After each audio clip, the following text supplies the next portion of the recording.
Hi, guys. John, the firearms instructor, and welcome to our YouTube Live. We appreciate you being here. Happy Halloween.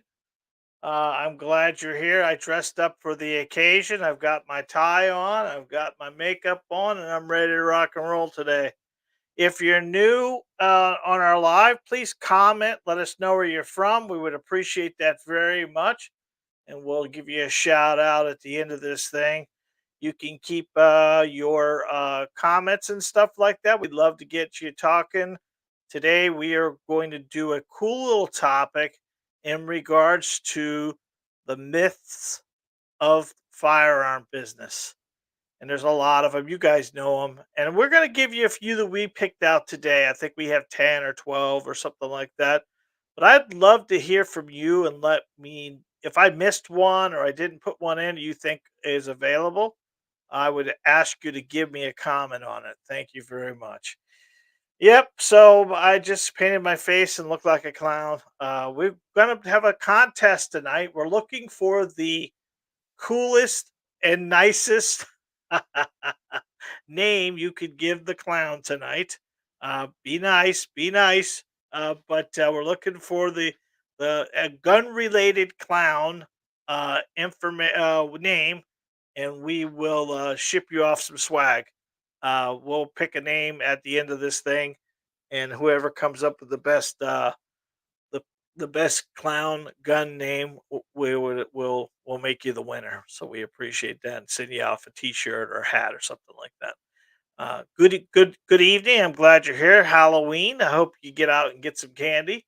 My boys are too old to get candy now. I used to send them out and get all my trick or treat candy for the year. But it looks like the one being almost 25 and the other one being almost 23, and 25. We don't get that candy anymore. I got to wait till grandchildren happen. I'm not sure if that's going to happen anytime soon. So, good evening. I'm glad you're here. We want to talk about the drill of the week that we did this week, or the tip of the week. We're doing some women's stuff. We're having a problem. We are very fortunate and lucky that we have a lot of men. We're about 94% men on our channel, and we would love to start building the women up. So I've done two videos so far. We did one today, we did one tomorrow. It's the 5 secrets that women need to know in firearms, handguns, basically. So the first week was the first video was involved in the grip of the handgun, driving it properly and everything. And today's was about sight alignment and sight pictures. You get a chance to check those out. We'd appreciate it. And if you know a lady or two that are looking to get some support on how to shoot a pistol, obviously these would be great videos for them. Let's go to the comments here real quick. Looks like we got a couple comments here. All right. Natasha's mom is always here. She's cracking up. Thanks, Mom. I appreciate it very much. We're going to keep going here and get on this thing. I want to get out of here and get some trick or treating done myself this evening. So, as we go through these today, if you have a comment or anything else like that, we truly would appreciate you responding to us. So, let's go ahead and pull this up. Thank you to Johnny for making this great little list. And of course, it pulled right up to the wrong screen. This is always fun. All right, so Johnny's got this set, and we're going to be doing all this stuff. So let's get here and get comfortable and get your popcorn out. Let's watch this thing. Top 10 scariest firearm myths from John Johnson. Wow, that's pretty spooky there. I wish we had some music here behind the thing. All right, myth number one. Myth number one is gun owners don't care about firearm safety. Now, that's pretty silly. And I hear this all the time. The gun haters of the world want you to be unsafe with a firearm so they can say, see, look how terrible these people are. The fact is that few people respect the capabilities and the dangers inherent in a firearm better than a gun owner themselves. The enemy of safety is negligence. Oh, I said it right that time. And when it comes to firearms, negligence can never and should never be an excuse. Hey, let me tell you a story. Had a lady come in the store the other day. She took one of our training classes. She looked a little nervous, but most people who come in for the first time shooting their pistol were nervous. And I kind of start talking to her, calming her down a little bit, telling her the what's we're gonna do today. And she kindly told me what happened that morning. Well, guess what she did? She put a hole in her bed because she didn't know about the safety and she didn't know about keeping her finger off the trigger. She went down to Bass Pro Shop and bought the gun and was messing around with it, trying to get the round out of the chamber. Well, guess what? She racked it, then took the magazine out, thinking that she was doing it right, and shot a hole in her bed. Now, obviously, that was a little dangerous for her, and it woke her up to understand that she really, really had a situation that could have been very, very deadly. So we want to make sure we understand all the rules and regulations of a firearm, the safety rules. Remember the safety rules of a firearm. The number one safety rule of all firearms. You guys know this. It's assume the weapon is always loaded. If the weapon is always loaded, where's your finger not going to be? Definitely not going to be on that trigger. What are you not going to point it at? Anything you love and don't want to destroy? Always keep the weapon pointing down range and know your target, what's beyond. These got to be buried. These are definitely something you got to make sure you get your head into all day long. I spend a lot of time with students, and every time I spend time with students, we spend a lot of time reminding them to keep their finger off the trigger. It's not your fault you put your finger on the trigger, ladies and gentlemen. The guns are ergonomically set for your finger goes on that trigger automatically. It's just part of the deal. If the trigger wasn't in a great spot, then it would be a very owner friendly gun. So you need to really work at it. Make sure you understand that the weapon is just a tool and it needs to be operated by you. But in turn, you got to make sure that you understand all the safety factors to it. So that's busted, right? Gun owners are care about safety more than anybody else. This nose is gonna drive me crazy today, I can tell you that. I might be losing it here in a little bit. All right, so let's go to the next one. Okay, here's a great one. All AR-15s are fully automatic assault rifles. Now, I don't know if you knew, if you ever heard anybody talk about AR does not stand for automatic rifle. It stands for Armalite. Armalite was the first manufacturer that made an AR-15, and that's where they came from. So AR stands for Armalite, and yes, there are some fully auto weapons that you can buy, but most every AR you see in gun stores, at the gun range, or anything, all semi-automatics, guys.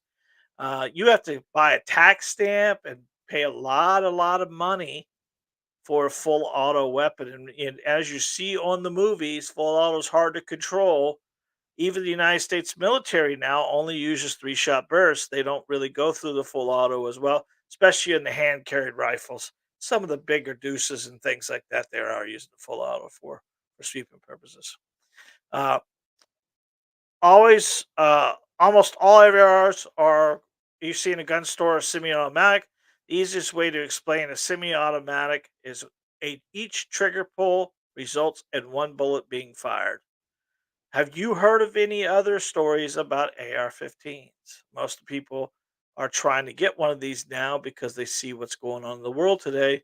I would highly recommend if you have an opportunity to stop down to any of the gun stores that you're local to. There'll be some education here. If you're local here, we have ARs here at our store.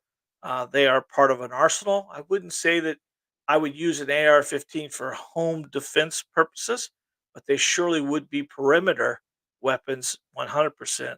An AR is designed to get you to your pistol because your pistol itself is something that you can transition right or left with.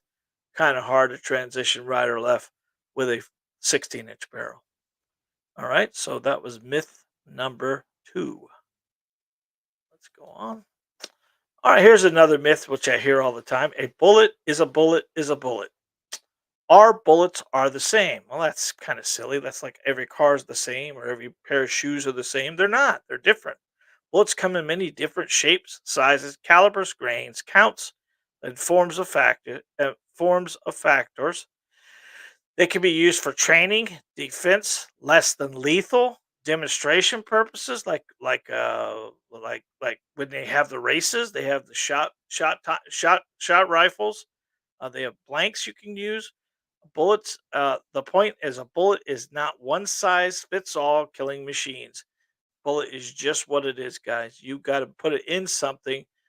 Another thing is, a lot of people think if you put a bullet or a house catches on fire and there's bullets in the car, and the car gets over so heat, they can spall off, but they're not going to have any combustion to them to spend the bullets shooting down the road because that's kind of the bullet has to be contained for it to get the gases behind it. So yes, it would be ideal to throw bullets in a fire, but if it did, it would just expel out in different directions. It wouldn't go in a high velocity point. And that there was a house down the street when I was a little kid, and my mother told me the lady down the street was a gun lady, and her house caught on fire when we were kids, and all we heard was popping, but nothing was coming out of the house. Nothing was going in. Now the firemen didn't go in there until the house was almost done because it was caught on fire and it was almost beyond. This is back when we were kids, so that most of the houses were wood, but there was no bullets being shot all over the place because of fire or anything else like that. So that's a myth that's busted too. All bullets are the same. They are not the same. They are not the same. Most people are calling a bullet a killing machine. It's not a killing machine, guys. It's a defensive product. It's designed not to kill. It's designed to stop. How many bullets it take to stop a bad guy? Well, as many as it takes, obviously. But the idea of it is better to have one and not need it than need it not have it. So there we go. That's number three.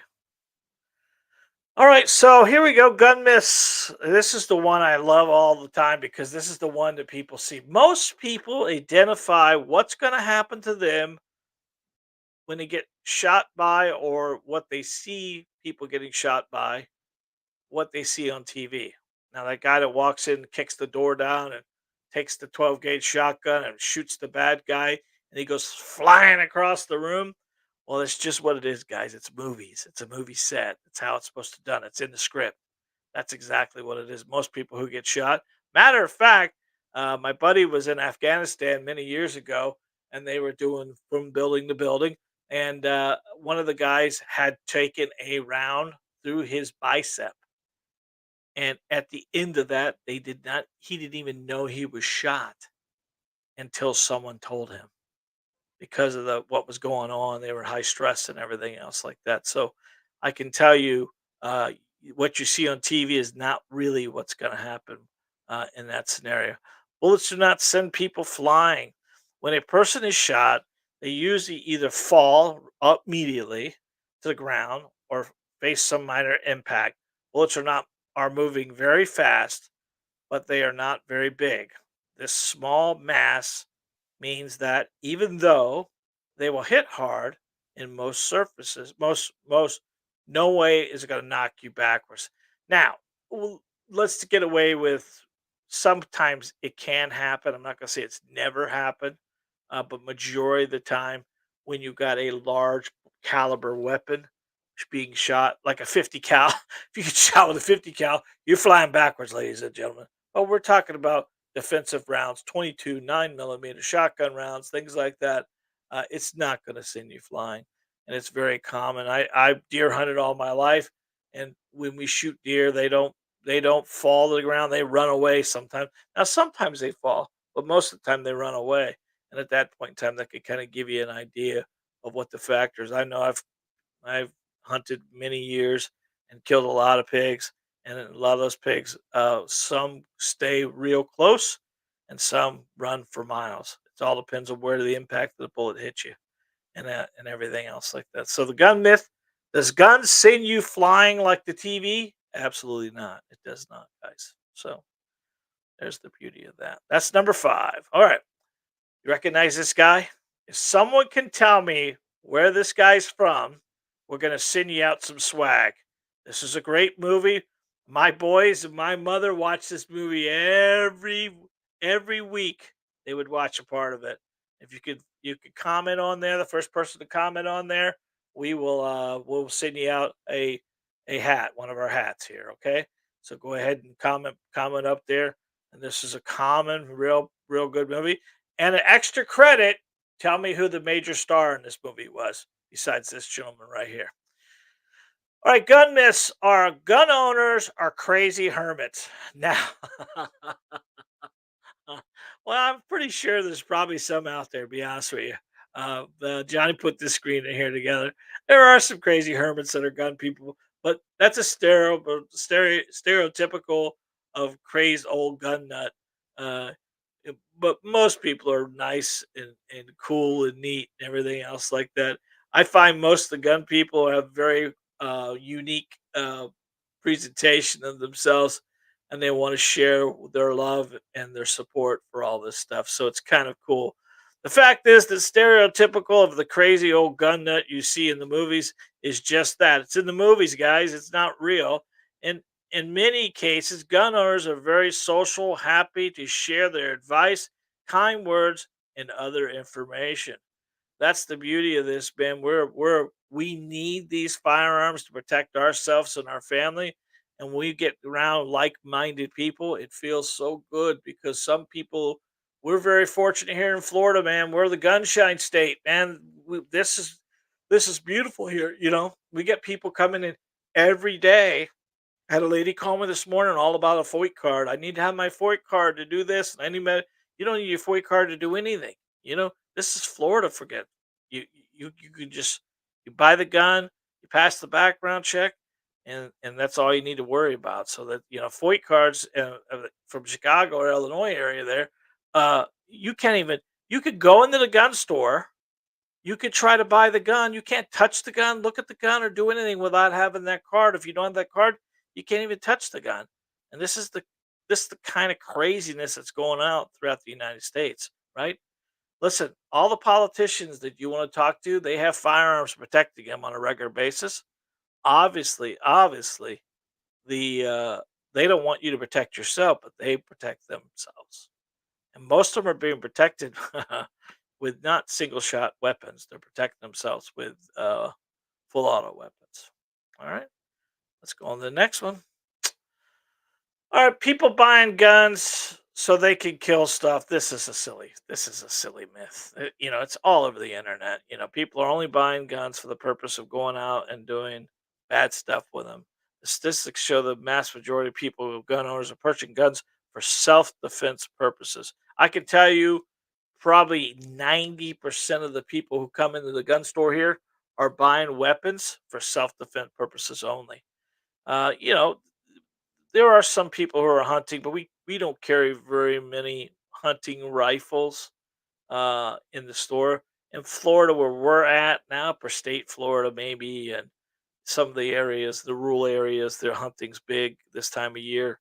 But majority of people are carrying weapons for self-defense purposes, not for actually going out. Again, I told you before, even if you did have a gun for home defense, the gun for home defense is for your protection, your home protection. Remember, the firearm is for now, the cops are for later. That's the challenge of most of this stuff. All right, let's go ahead and hit it again. Next.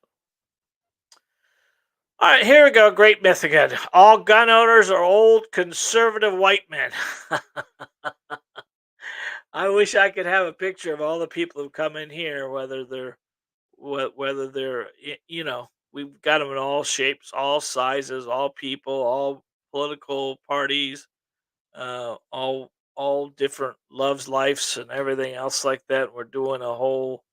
Everyone needs and wants protection, and it's kind of neat. I last week, I think the oldest was probably 84, and the youngest was 11. With the mom and dad, they brought a little girl in here, and they wanted to make sure that she knew what to do with the firearm in case they weren't home. Now, obviously, that's intense, but that's what parents want to do. They want to make sure their children are protected, And I don't know if you saw the story a couple weeks ago. The little girl was at the bus stop. She got off the bus. She was talked to by two guys in a van. The little girl started running home.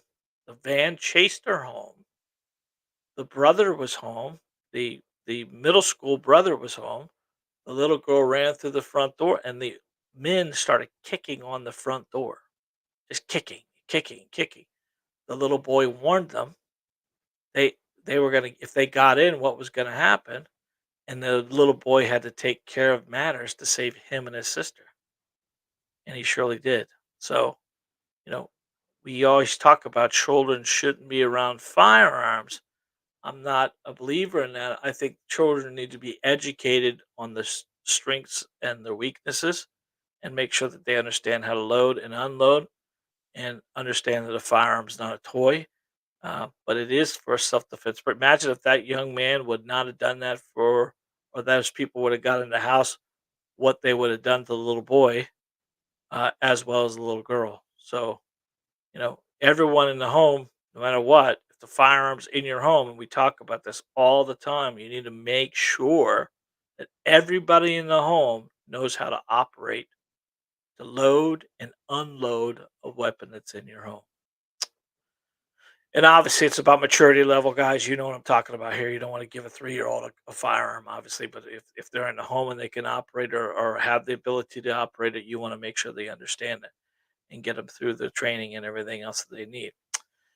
So the myth was all gun owners are old conservative white men. All types of people come in and do get into firearms.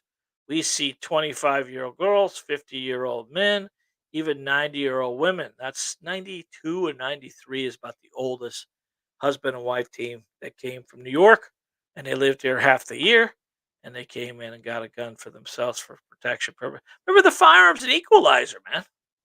No matter what we are, I'm 55 years old, and I didn't think I get in a fist of cuff right now. I'm gonna need an equalizer of any kind, right? Compared to somebody who's 22 or 23. The common thread between all of our clientele is not the age, the race, or the political affiliation. It is desire to protect themselves, their loved ones, and bring these people that brings these people in our store. But matter of fact, what majority of the time I always ask them, why are you here? What's the purpose of being here? And large percentage just for protection purposes only. But you got to spend time behind it. So that's busted too there, right? Right? Because whether you're gay, white, blue, green, purple, yellow, clown, doesn't matter. You need to make sure that you are uh, getting what you need to protect yourself, and that's a key thing there. Oh, this is a good one here. Now, there's been a lot of movies that the gun drops and it fires. Now, there is a manufacturer, we won't say who it is, that's had a couple of challenging firearms that were having some drop fires. But majority of all firearms since I guess it was 1968 or so, the Gun Control Act of 1968, which requires all manufacturers to put you through these tests. The fact is that modern guns don't work. They don't drop fire. They don't do it. One of the most popular guns on the market that does not have a safety on a wall, it has a trigger safety, drop safety, sear safety, is a Glock. And modern guns do not drop fire. Most of them do not. There is a manufacturer that had a problem with the drop fire situation, but that's a mechanical situation. That's not the gun itself. And every gun that's manufactured goes through some strenuous drop test as well as general stress test and wear test. Uh, Unlikely are you going to find a manufacturer, top grade manufacturer, that's gonna have any kind of um, drop problems. Matter of fact, the United States, you can't bring a manufacturer can't bring a cheap gun in the United States because the moment it starts having any kind of problematic stuff about safeties, There's recalls done, there's done, and those guns are pulled immediately for safety purposes because of how lawsuits happen here in the United States. So it's definitely some. So that's a myth there, right? Guns just don't go off. And that's the funny thing is, when you start hearing these stories, like this young lady who shot her bed earlier today, did she know the round was in the chamber? Absolutely not. Did she know where to put her finger on the trigger? Yeah, she put her finger on the trigger, and that gun had two safeties on it. Matter of fact, they had a back strap safety and it had a wall safety, and she still was able to put her finger on the trigger and engage it and shoot her bed. So that's just her not understanding the ability of the firearm. She didn't understand the safety aspects. She didn't understand keeping her finger off the trigger is the number one thing. The number one rule is never put your finger on the trigger. Luckily, she was not pointing at anything but a bed, and she wasn't pointing it at her foot or the floor or one of the neighbors or anything else like that. So, myth, myth, myth. Guns do not go off when dropped. That's kind of the key thing. Now you could have I had a guy one time had a revolver that he took it to a gunsmith, so say, and most gunsmiths are not going to adjust trigger engagements on revolvers, and if they do, they may polish or something like that. But this took this thing down from a standard double action revolver could be anywhere from eight to 11 pounds, and this thing was like 3.5 pounds. It was dangerous, dangerous. You just breathe on it. Now that's somebody manufacturing a drop problem, but realistically, if you left it alone, you wouldn't have any issues with that at all. All right. So let's look at. Oh, this is a good one here. How many of you ever heard of the gun show loophole? Gun show loophole. Everyone's buying guns out the gun show. No paperwork, no documentation. None. That's not real, guys. That's something that the news wants to throw in there. And gun show loophole causes mass shootings. They're just throwing everything at the wall, see what sticks. And you know what's sad about this, guys? And you know it, right? There'll be large percentage of the people that will see this on social media, wherever you're going to be, or in the news somewhere they're going to be, and they'll repeat this over and over again. How many of you know that when you go out to the gun show, the majority of the people out at the gun show, now our guy here locally, the guy that runs the Southwest Florida Gun Show, he's kicked out all of the people who don't have licenses. Now, in the past, there used to be you could have a table and not be a gun store, a brick and mortar gun store, and you could physically go out and sell your private products. And legally, you were allowed to do that as long as you weren't doing it week after week after week after week. And then the ATF got involved in seeing how many of these people were running a guns business without getting a federal firearms license. And realistically, for us, the guys who have our licenses and pay all of our fees and pay all of the stuff we have to do, it truly wasn't fair because this guy across from me at the gun show many years ago could buy and sell firearms off his table, and out the door he went, right? The people could buy it because it was private. There was no background checks being done or anything else like that. So back in the day, there was the sort of the gun show loophole thing because it was a private citizen selling a private citizen gun. But that all went away, guys. So now, anytime you go to a gun show, according to the federal laws, any person in business of selling firearms is required to have a federal firearms license and must perform a background check with the NICS system, which is the background system, every time they sell a firearm. Even here in Florida, if you have your concealed carry, every time you buy a gun in Florida, you have to run a background check. Even though your concealed carry is good for 7 years, you still have to run one every time you buy a gun. This applies to any brick and mortar online dealer, are all dealers at gun shows in the business of selling firearms. Private sellers are when this the private sellers are when this topic gets a little complicated because as they are not required to have a federal firearms license, gift or uh, to sell, gift, or exchange any gun in the possession of them privately. Now, what they can't do, though, and this is where ATF laid down the law a couple weeks ago, is they can't do it for monetary profit. So that's a kind of a gray area there, right? So what the guy at the gun show did was he kicked out all the private sellers and had them go to smaller gun shows because they were competing directly against the gun show people and the guys at the show that had federal firearms licenses. And they, however, are from the private seller cannot and prohibited from not knowingly selling a firearm to someone who's prohibited from having one. Now, here in Florida, there's a couple rules you have to do. You have to make sure the guy that you're selling it to is a Florida resident. You got to make sure they're over 21 and they can't be a felon. Well, obviously, you can't do the felon thing 'cause you have no idea. But that's kind of one of those gray areas there. And we live in a transient state here. So you got to make sure if you're selling privately.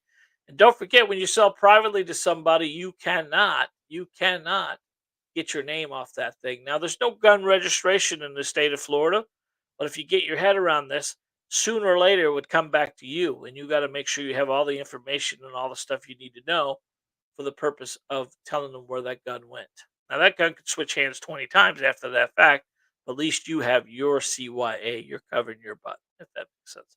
So, gun show loopholes, cause mass shooting. That's just silly. There's no correlation between the two of them. And majority of the times, if you look back at all of the shootings that's gone on, majority of people that went out to gun shows and bought guns legally, no issues at all, and all the bad guys that have firearms. Most of the people who were going through this last week, the 2 weeks ago, with the guy at the bowling alley that shot up the place, he legally bought the guns, guys. He's legally buying the guns. So we need more in factor of mental health state. Here we go again with the FBI, and if you start reading into this stuff, they all knew about this guy.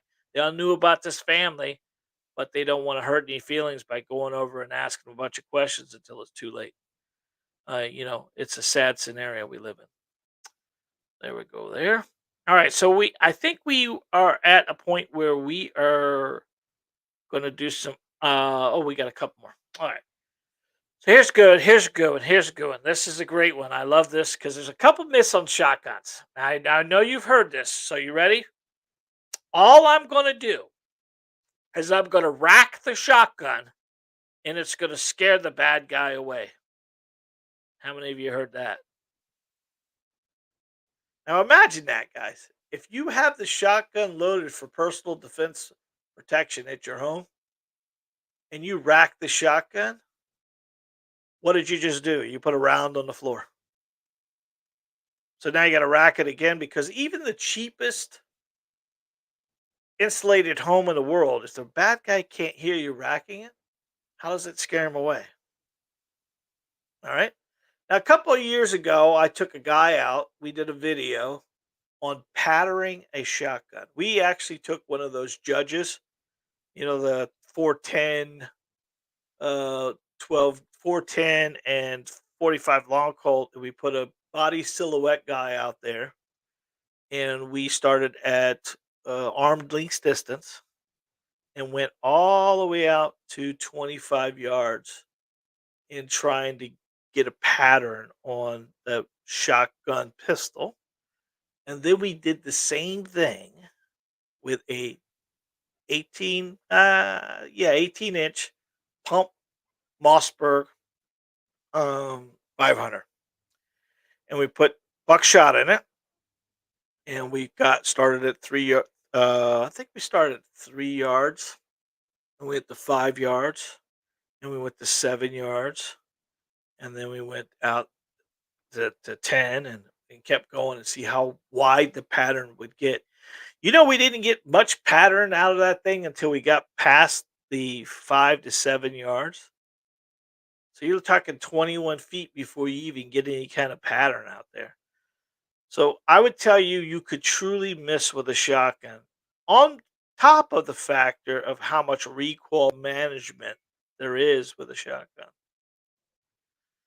So shotguns never miss is a myth. Shotguns, much like every other gun, can and do miss. It's not the gun that misses; it's the people shooting it. Matter of fact, you remember most of your handguns or your rifles have some kind of sighting system on it, where a shotgun really doesn't have. It's just got a barrel, and you're going to be looking down the barrel itself. It takes time for the pellets in the shotgun shell to spread out. This means at 20 feet, the spread could be as small as a softball. And where about 40 feet, it could be the size of a car tire. Shotgun stick can still be very helpful in the correct situation. Be sure you understand that just because the pellets spread doesn't mean you don't have to aim them. You definitely have to aim them. Every gun has to be aimed at certain point because keep in mind, shotguns. If you take a buckshot, for instance, that's 9 32 caliber pellets in that 9 32 caliber pellets at a short distance. Now, obviously, if it's not going to open up, it's pretty good for you guys. But in the long run, we could miss with the pattern and recoil management as well. So I would tell you that AR and a shotgun are get you to your handgun. The best home defense weapon, in my opinion, is anything that holds 10 to 15 rounds in it, 9 millimeter, and you have multiple magazines so you can transition right or left. Remember, if I'm walking down a hallway and I can use the rifle on my right side because I'm right-handed, that's great. But if I have to transition down a left hallway, I'm going to have to actually transition that shotgun to the left to work my edges. And I want to keep my edges on there because it gives me my cover that I need. And cover is something very important to us because we want to use that cover to our advantage. So, shotgun, I'm not saying don't get one. I'm saying you got to make sure you understand. But if recoil management, I'm not a skinny guy here, guys, and they kick my ass. So I can tell you, if you're 105 pounds and you're bringing the shotgun in your home for defensive purposes, you got to get another shot off before the first shot goes off. The second shot's going to be even tougher for you, especially in a racking situation. This is not something 65 to 85-year-old woman's going to want to shoot.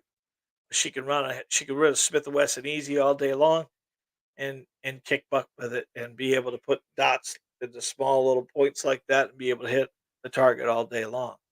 Whereas shotguns, ideally, obviously, we'd like to not have to use any of them, but racking a shotgun to scare the bad guy away, that's a terrible myth. That is not going to work. All right. Let's okay, so here we go with the honorable mentions. Now see if you these are the ones that drive me crazy all the time. Husband and wife in the store a couple weeks ago. He brings in his wife. He goes, I want to get my wife a 38 revolver. I said, well, that's great. So she came over here. I handed her a 38 revolver, and she couldn't pull the trigger back. She couldn't pull the revolver's trigger. It was pretty heavy. Most your revolvers are 10 to 12 pounds. So I mentioned to him, we could do is we could get her a 22, and that 22 would be 8 rounds in a revolver, and it wouldn't be so bad of a recoil management for her. He goes, oh, are you kidding me? I'm not gonna have a 22. That'll just bounce off. I said, bounce off? What do you mean bounce off? He goes, oh yeah, you shoot a bad guy with 22, he'll just brush it off his chest. Nobody. That's not going to happen. I told you before, I deer hunted all my life and I hog hunted all my life, and I've killed so many hogs with a 22. I know they'll take you out pretty quick. And the mob knew that because all the movies that you see, they're not shooting a big, heavy caliber gun. They're shooting a 22. So, 22 itself, just like any other bullet, is going to go farther, far faster than necessary to pierce cloth and skin. and cause serious damage. Only challenge with 22, and you ask any paramedic or anything else like that, majority of the 22 doesn't have enough gas to get out. So what it does is it bounces around in the body. So it's a very deadly round. Now, I will say this: if I was going to carry a weapon and you could shoot a higher caliber bullet, I would recommend it. I'm not saying 22 will be all do all, but at the end of it, a 22 has less juice, if you get it, about 1,200 feet per second, and it can be veered off very easily. If I took a milk jug, filled it full of water, shot it with a 22, it's going to poke a hole in the 22. If I do any other caliber, 25 caliber and up, the milk jug goes to pieces because the bullet's flying fast enough and the hydrostatic pressure of that bullet impacting the water is going to make that milk jug fly apart. All right. Here's another one: guns kill people. How many of you realize that a gun absolutely does nothing without you? And I run through this almost daily with students because I ask them that one question. When I have point down at that weapon and I say, "What is that?" And I ask him, "Is it a deadly weapon?" And you know what 98% of them say? "Yep, yep, it's a deadly weapon." And I go, "Is it? What can it do without you? Can it load its own rounds? Can it rack its own slide? Can it pull its own trigger?" And the answer is no, no, no. So guns can't make the decision just like the spatula doesn't make eggs. And that's kind of what we need to get to. Everything with a firearm is needs a firearm is just a tool and it needs an operator. So keep that in mind. Guns do not kill people. People kill people. All right, let's go. My child will never touch a gun. Now, I've heard this multiple times. Now, I'll be honest with you, I've said this myself because my boys have been shooting since they've been 8, 7, 8 years old. I never was worried about them at my house touching a firearm or doing anything because I took all the mystery out of it. I took all the stuff out of it. We were out at the range, we were out in the backyard shooting BB guns, we were out doing all this stuff. Remember when they slapped our hands every time we touched it? Don't touch it, don't touch it, don't touch it. And at the end, what do you want to do? You want to touch it. So you take the fear factor out of it for the child and give them respect that they need and let them understand that it's a dangerous thing. They need to be get their head around it. It's so important. You need to make sure that the child itself has the discipline and the manners to handle it. But at the end of it, don't take it away from them. Get them involved in it. I tell you before, guys, you never have to hunt your children if you're hunting with them. You know what I mean? If you don't have to worry about your children if you're doing this stuff with them. And now again, I was always worried about my boys going somewhere else where some parent wasn't as diligent about the firearms than I was. And I told my boys early in age, hey, you don't have to worry, you don't get into trouble. But if you go to someone's house and a firearm comes out or anything else like that, you get your butt home. And then I'll go back to the parents and talk to them about it. This is the key thing because children are inquisitive, guys. That's how they learn. They want to touch, they want to feel, they want to do it. And the more you tell them no, no, no, the more they want to do it. So get them involved. I would highly recommend that. All right, here's the great one. Ready? I get this almost every week somewhere along the line is I'm showing a woman a mid-sized firearm because they're coming in to buy a gun. They're coming in to buy a gun and they're thinking carry only. And they want a small gun. And they think in their head small gun, small recoil. In fact, the smaller the gun, the less real estate. The less real estate, the more recoil management you're going to have on it because you just don't have the base around it to physically get your both most small firearms, most small 380s are to be designed to be shot with one hand, not two-handed. So when you start trying to put two hands on the firearm and do all that stuff, it becomes so much more of a challenge. So I would recommend the firearm that you start out with is the one you're going to use at the range. Doesn't matter which manufacturer. You know I'm a Smith and Wesson guy, so I'm going to talk about the EZ. I'm going to talk about the Equalizer. I'm going to talk about the Shield Plus. But Glock makes great products. The 43, the 43X. Sigs makes their 365.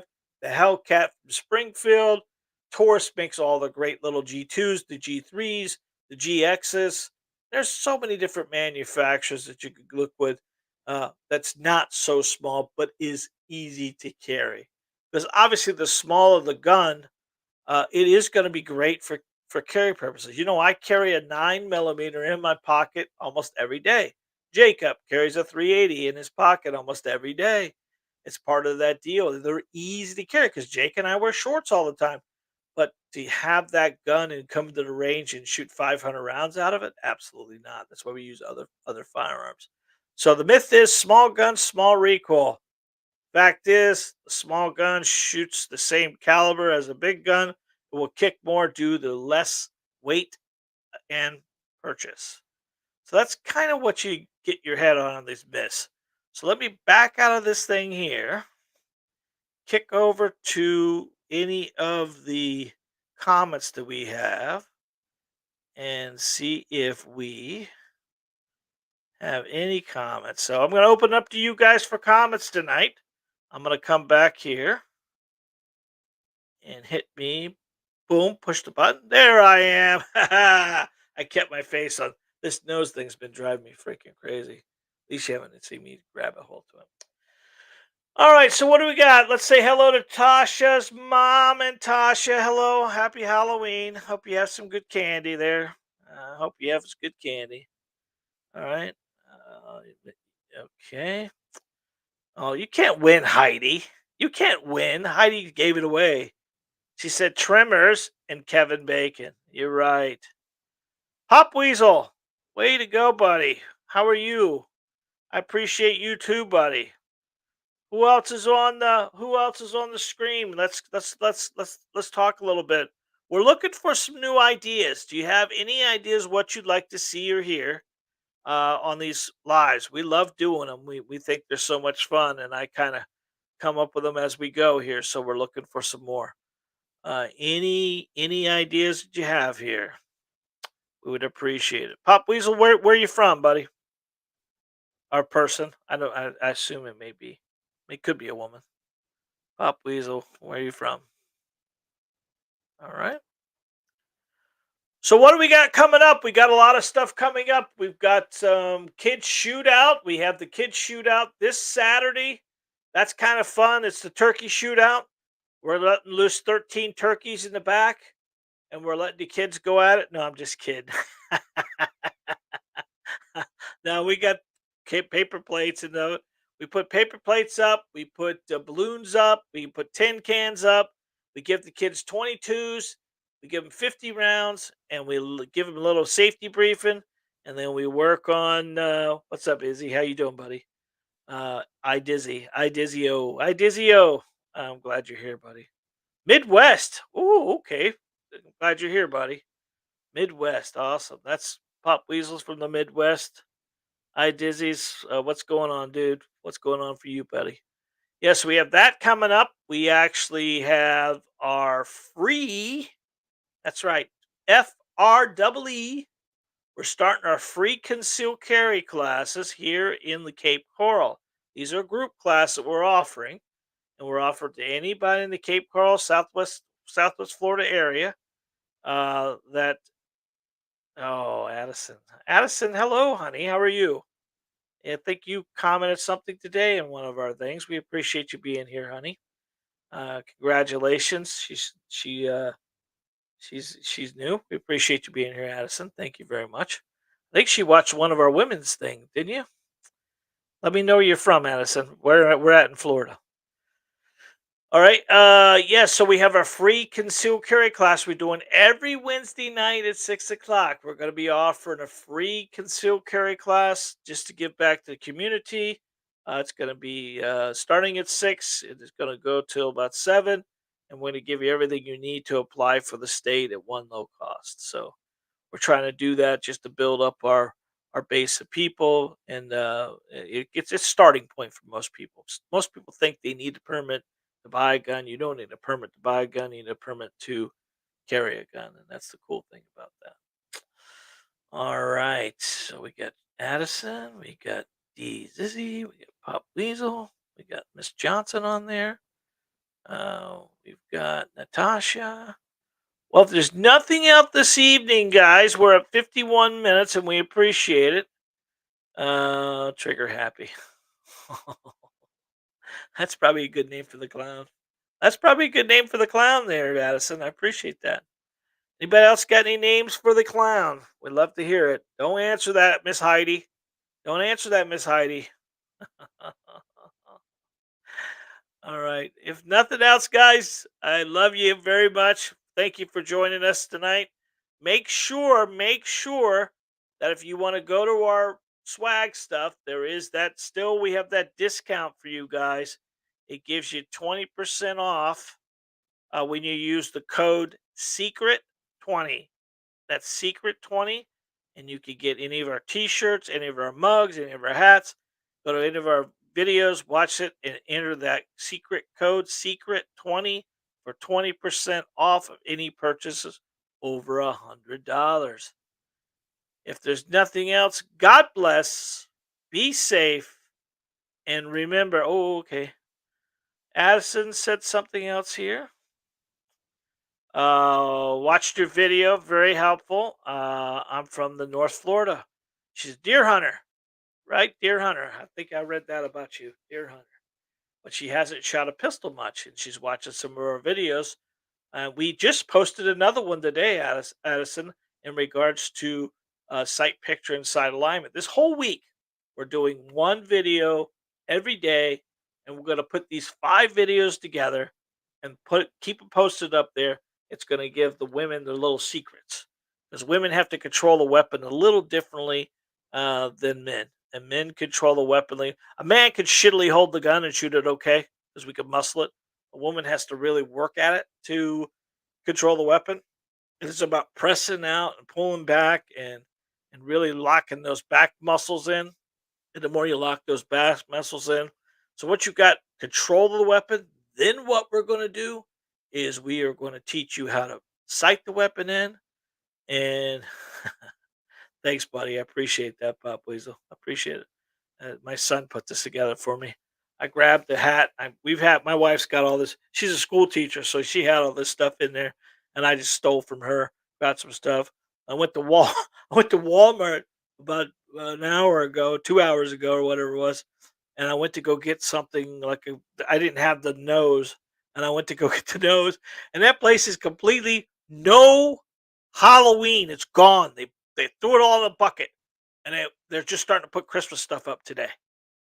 And I mean, they took all the Halloween stuff down. The whole racks were gone, and there was 8 people in there throwing Christmas stuff up, like you would not believe. I know, but that's part of the. You just got trying to get your head around that. Sometimes it's kind of funny how they do that stuff. All right, so I'm gonna cut it out here. We're at 50, 54, 30, 54, 40.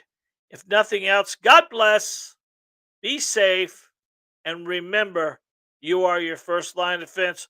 We will see you next week for another live, 6 o'clock Tuesday. Be there, be square. Up, here we go. Any videos? Oh, Izzy, D Easy just gave us one more. We're going to get to an hour here, guys. We're going to stay now because we only got 4 minutes. Stay with us. All right, so we have any videos with tips on shooting a small gun. Small gun meaning what? Like a little 380 or because the 380s and all that stuff, there are a lot of little videos we can give you. I will still tell you that the grip and the stance and the trigger control and all that stuff doesn't matter what size the weapon is. You got to really, really control it.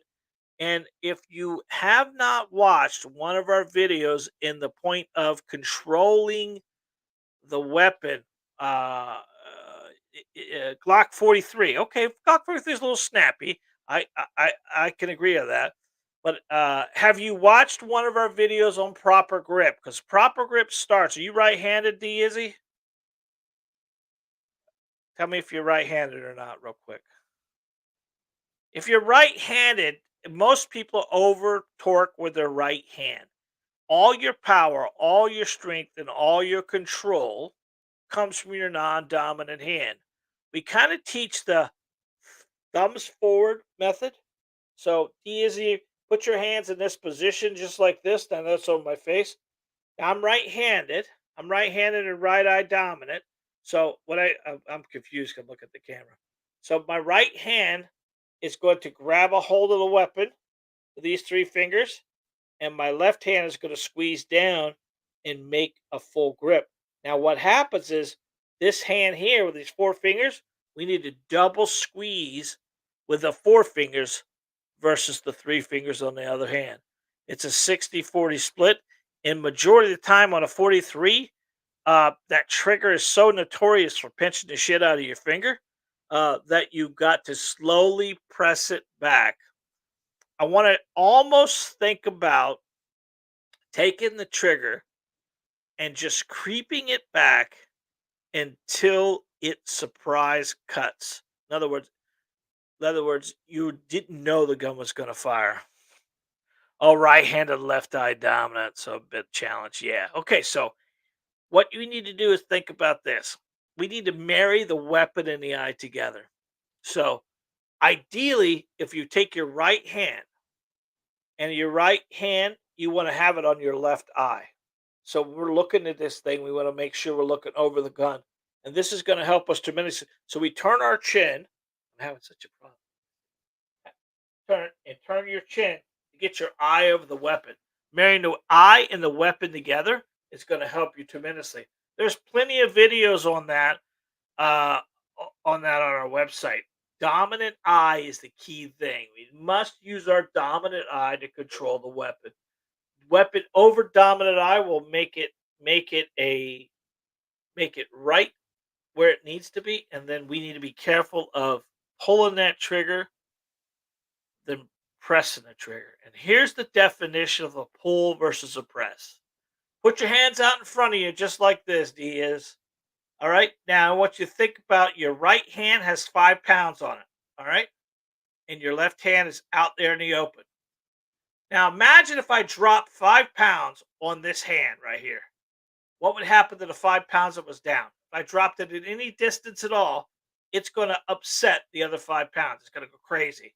And that's what's happening every time you pull a trigger. But if you were to take the actual bag of sand that you dropped on that scale and you begin to slowly pour it out until this side leveled back out, that right there, guys, is a press. And that's what we're looking to do with the trigger. Press the trigger, don't pull the trigger. More manipulation happens when you engage the trigger with a real hard pull than anything else.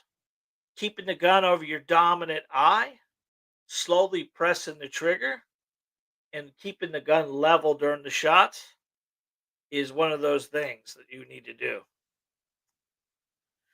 All right. No, thanks, bud. All right. Let's see what he had to say. I'll be checking out previous videos on this channel. Thank you, buddy. I appreciate that, D. Where you out of, D? Did you tell me? Midwest. Yeah, you're Midwest. That's right. I appreciate you, Impact. No problem, my friend. There's a bunch of videos on there. That's why we do it. It's a passion of mine.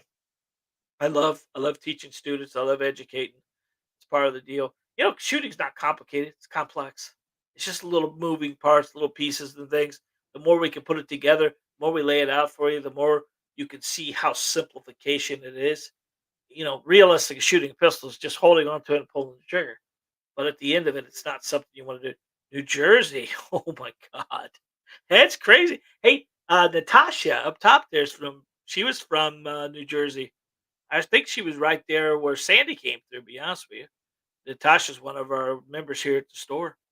Natasha's mom. They actually, yeah, New Jersey's a tough place, man. It's a tough. Now, do you have your gun permit there? I assume, sir. Obviously, you must have it because you have a Glock 43. That was a dumb question. I apologize. That was a dumb question. But yeah, cool. All right. Well, I'm going to call it. It's been an hour. I mean, I don't want to. I don't want to stay on here and beat everybody up over this thing. But I really appreciate everybody. So I'm going to go up and down the list one more time and say goodbye to everybody. Natasha, you are the world to me, sweetheart. I'm glad you're here. And Natasha's mom, hello. Natasha's mom, put down that candy. You know you're not allowed to have that. So don't be eating those. Don't be eating this candy. When you buy candy for home, you got to buy the crappy candy that you're not going to eat. Okay. And then Miss Johnson. Oh, thank you, honey. I'm glad you're on the call. This is the only time she watches our videos, guys. And I bet you she ain't watching it either. She's just listening. Yeah. Listen and read the book. She's multitasking. All right. And Pop Weasel, we appreciate you, buddy. Thank you very much. D Izzy, always. Addison, Miss Brooks, thank you very much. I'm glad you're on the channel. I need more people like you, Addison. So if you can do me a favor, honey bunny, and if you know any girls that need my services or watch my videos, make sure you let them know and share it for me. I would really appreciate it. Natasha just said another great live. Thank you, honey. Appreciate that very much. All right, this is it. We're in. We're out. We're out. All right, I'm gonna do it. I'm done. God bless, guys. Thank you very much. You won't see this clown guy again until probably next Halloween. We appreciate it. Unless John gave me the wrong makeup, and I'm going to be 2 days trying to get this off my face.